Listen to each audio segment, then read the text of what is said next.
Donc ici, ça donne la pression d'habiter parce qu'il y a constamment des gens qui font le footing. Donc quand vous entraînez pas, vous avez très vite l'impression au bout d'un jour ou deux que vous êtes à la ramasse, quoi. Être à la ramasse, c'est une expression qui veut dire que vous vous laissez aller en fait. Vous n'êtes plus au niveau, vous n'êtes pas en forme. Ça veut dire, c'est ce qu'on appelle être à la ramasse. Voilà, tout à l'heure je vous disais, ça c'est donc la maison de la Corée. Il y a 3 drapeaux. Est-ce que vous les reconnaissez? Tout à droite c'est le drapeau français, hein, bleu, blanc, rouge. Après on a le drapeau coréen, puis le drapeau européen avec les étoiles. On passe encore devant un autre stade. Là c'est un stade de football. Je vous montre un petit peu.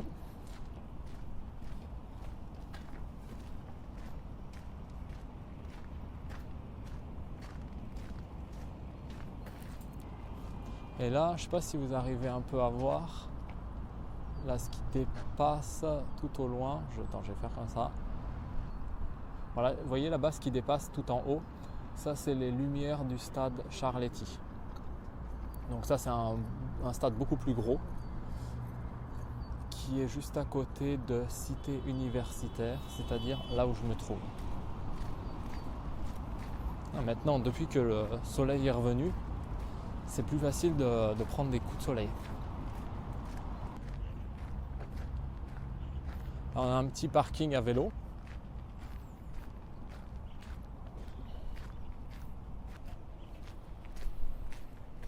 Ok, ben voilà, je suis arrivé au bout de la cité universitaire. Donc en marchant comme ça, relativement doucement, il me faut quand même 20 minutes, hein, donc ça prend un peu de temps. En courant, bon je dirais c'est 20 minutes pour faire le tour, probablement même moins. Et là maintenant, je vais rentrer dans la direction opposée. Je vais encore vous montrer quelques bâtiments assez intéressants. Parce qu'il y en a qui ont une forme assez atypique. Là par exemple sur ma droite, ici c'est le bâtiment du Brésil. Alors je ne me rappelle pas forcément des noms de tous les bâtiments, hein. Il y en a juste quelques-uns qui me sont restés à l'esprit. Regardez ce magnifique arbre avec ses fleurs roses. C'est tellement agréable le printemps, c'est la vie qui reprend, quoi. À droite, vous pouvez voir la maison de l'Inde. Bon, des fois, je ne sais pas tellement si le style architectural il a un lien avec celui du pays. Et il y a la maison du Japon qui est là. Celle-là, ils l'ont bien faite quand même. On va passer par le petit chemin.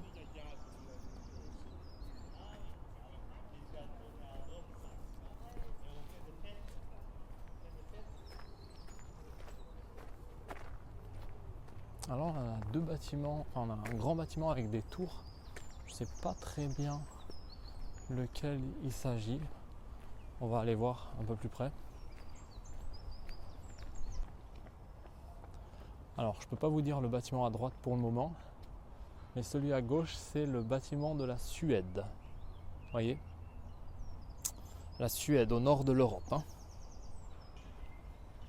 Donc là, ce qu'on disait tout à l'heure, la maison du Japon. Et ils ont fait les petits jardins aussi avec un peu d'eau. Quelqu'un qui joue du piano à l'intérieur. Alors là, on a des écriteaux, hein, maison de l'Institut national d'agronomie du Japon, Suisse. Eh ben, j'ai bien l'impression que c'est ce qu'ils appellent la fondation suisse.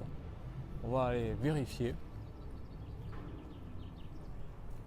Alors, entre parenthèses, celui-là, je le trouve vraiment magnifique. Quand on dit en français entre parenthèses, ça veut dire qui est pas lié à ce qui est dit directement. Ah bah voilà, bon, je me suis trompé, ça s'appelle le Colegio de España. Donc il semble que c'est lié à l'Espagne. Ah bah, il est magnifique celui-là. Ouais. Très joli avec des grandes pierres blanches là, comme ça. Donc celui-là aussi que je le trouve très... Personnellement, je le trouve très danois, ce bâtiment, ou alors peut-être des Pays-Bas. Mais il semble que c'est pas le cas. Donc je vais vous dire ça. Il y a la carte de nouveau. Ouais, ce qu'on vient de passer, c'était le Collège d'Espagne. Hein, on est bien ici. Et là, donc c'est le collège franco-britannique. Hein. Donc nous, on va revenir du côté de la maison internationale. Ce que je vais faire, c'est que je vais passer derrière, hein, pour vous montrer, parce que derrière c'est aussi très joli. En fait, c'est même plus joli que là où on était tout à l'heure, c'est-à-dire devant la pelouse où on regardait. Là maintenant, on va passer plutôt par derrière. On va passer par l'avenue Rockefeller et nous diriger de ce côté-là. Encore ici, quelques très jolis cerisiers. Voilà, là c'est la maison franco-britannique. Donc franco, naturellement, qui veut dire la France, et britannique, qui veut dire la Grande-Bretagne, c'est-à-dire l'île qui inclut l'Angleterre et les autres États, je ne sais plus comment on appelle ça en français. Là, on va repasser derrière le grand bâtiment de la Cité internationale. Je ne sais pas si vous entendez, mais il y a quelqu'un qui s'entraîne à jouer, à chanter de manière très haute, hein, un peu comme à l'opéra.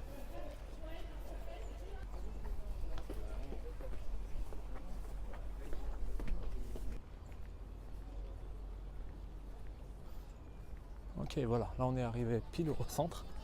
Donc vous pouvez voir en haut, c'est écrit Université de Paris et son nom c'est Maison internationale. Ouais, jolie architecture. Et puis là, ils ont fait un jardin un petit peu comme un labyrinthe, hein, à Versailles. Ils avaient aussi cette tradition de faire des jardins en forme de labyrinthe. Là-bas, juste devant, on peut voir l'arrêt de tram. Et nous donc, on va continuer à marcher. Regardez ces magnifiques fleurs. Ah, c'est vraiment, on passe d'une extrémité à l'autre avec l'hiver et puis d'un coup en avril, dès que le vent et le froid commencent à diminuer, ça fait tout de suite beaucoup plus chaud. Tiens, regardez, on peut voir quelques pigeons qui sont en train de grignoter quelque chose.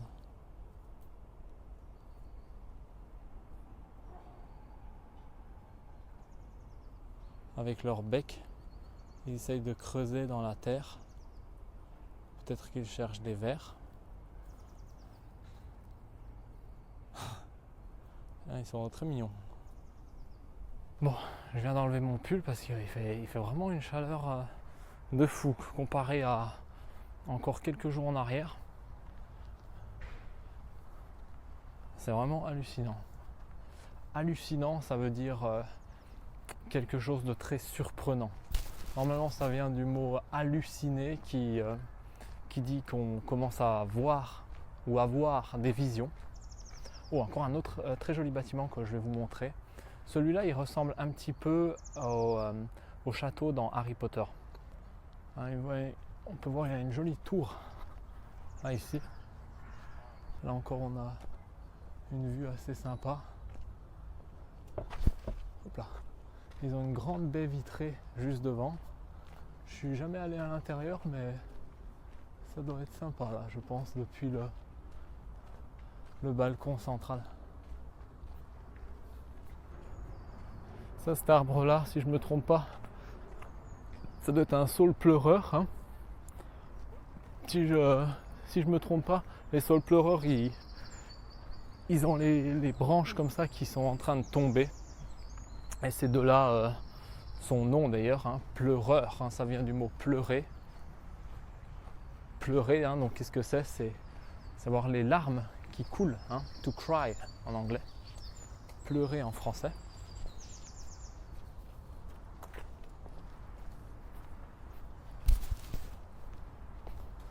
Là, il y a un petit endroit où on doit traverser la route, parce que c'est la cité universitaire est divisée en deux à cet endroit-là. Donc soit on traverse la route ici, soit on passe sur le pont où j'étais tout à l'heure, où je vous ai montré le périphérique.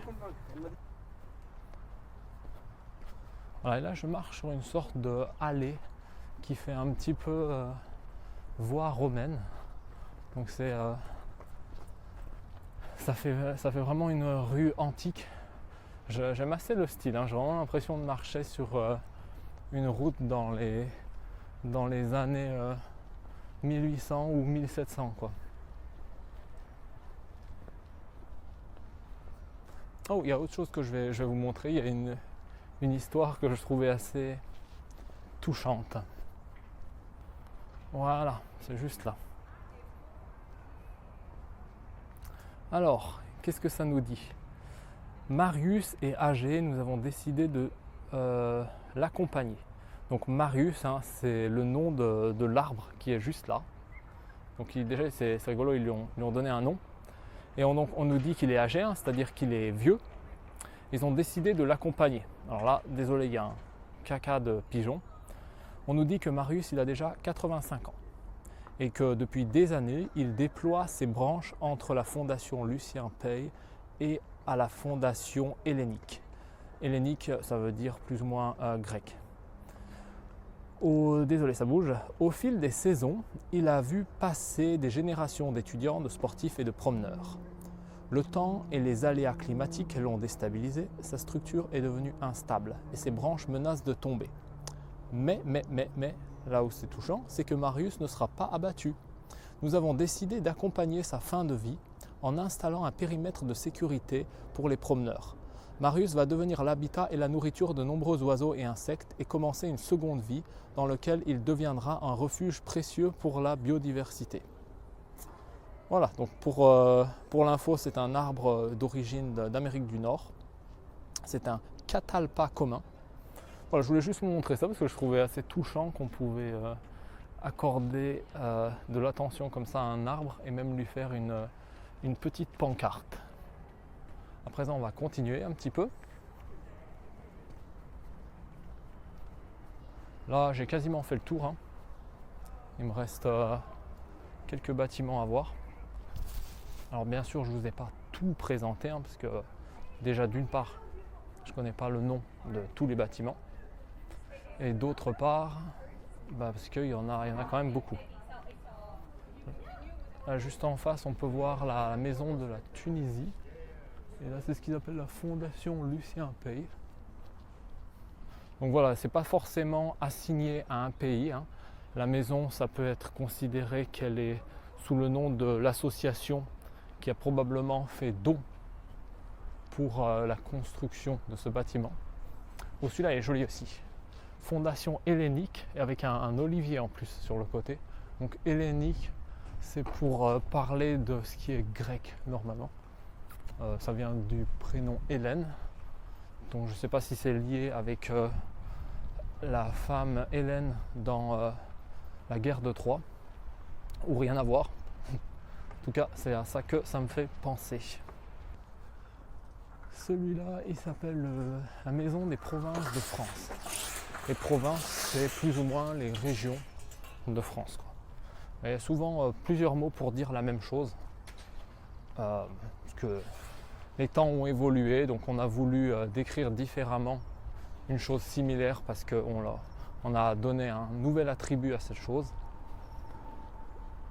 Et donc voilà, les noms évoluent, mais souvent avec le temps on se rend compte que ça veut un peu dire la même chose quand il n'y a plus tout le contexte politique, historique, etc.